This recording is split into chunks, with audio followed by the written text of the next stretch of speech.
Okay, so out of all the intellectual heroes, what is the one thing that resonated the most when it comes to the connection economy? Seth Godin, because he made me understand, and actually it's reinforced every day when I read his blog, but he made me understand that through the power of the internet, you have the ability to develop the means of communicating you as core, and that what I have to offer is of great value to people, but that value only becomes manifest once I've communicated what I have to offer, and I've deliberately applied what I have to offer to benefit the lives of those people. So you have the privilege of being able to touch them. So you should treat people in that way, even though you've not met them, as though they were, your closest friend. They're sitting in the same room as you.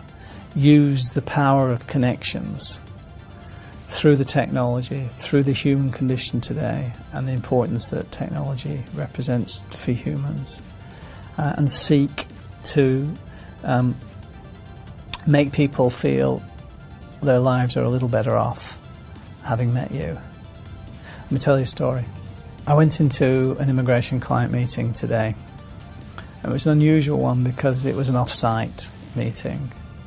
We have a relationship with a professional firm here that have relationships with clients, and they refer their relationships who have immigration problems into my firm. So the CEO of this publicly listed company asked me in to meet with a client of his. So I met with this client, and this client was having a big problem for him, and spent about the first 10 minutes of our meeting. He was describing his interpretation of the problem, which of course from his perspective, because it's his interpretation, was the experience. Now I'm listening to it and I'm thinking, well, actually I've got a surprise for you, because when I start talking I'm going to confirm some of what you're saying, but I'm going to contradict some of what you're saying, and I'm going to deliver a message to you that's ultimately of great hope. So your biggest fear is not going to be addressed. So it became obvious over the course of 40, 50 minutes that he was increasingly getting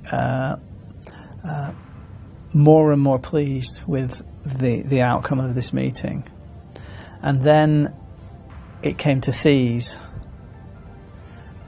So I went through the fees, and then, as I always do at the end, and I said, and you get a 200% money back guarantee. And he looked at me, and his face changed completely, and said, let me get this right. You'll do the work, I'll pay you the money. If I don't get approved, I get double it back. Yeah, that's how it works. He said, that is absolutely amazing. And I'd had a second opportunity to, in a sense, surprise and delight. I hate that surprise and delight because I don't think you can do that via the web, but you can do it in person. So I had a second opportunity to surprise and delight him there. And this guy's a professional marketeer. So he knew exactly what I was doing. He'd never heard of it before, but his demeanour towards the scenario changed completely, because I think he was thrilled with the advice that I'd given him, but he didn't know what it was going to cost him to implement it. And so people have this question mark over that until you have that discussion. It's natural, right? When I then told him he got a double your money back guarantee, he realised that it was a totally risk-free proposition, and his demeanour changed. He was beaming completely. So that was the second thing. And then as we began to wrap up, the CEO that had invited me in mentioned my idea virus, the visa geezer. See, we do all the work for his firm as well as the work for his clients. And so he knows what I'm all about. When the words visa geezer were uttered in that room, this client, who'd had 2 surprises, looked at me and he said, "Are you the visa geezer?" I said, "Yes, for my sins." I said, "By the way, that's an idea virus," knowing that he's a marketeer. And then he almost fell over himself. He said, well, I know you from the Hong Kong Mums. He said, you appear on Hong Kong Mums, which is a Facebook group. You appear all the time. People are always talking about you. And I've said to my wife, who's a member of Hong Kong Mums, I should contact that guy. So there we have a classic example of, Seth Godin's ideas coming to the fore, which is to take advantage of your opportunity to connect.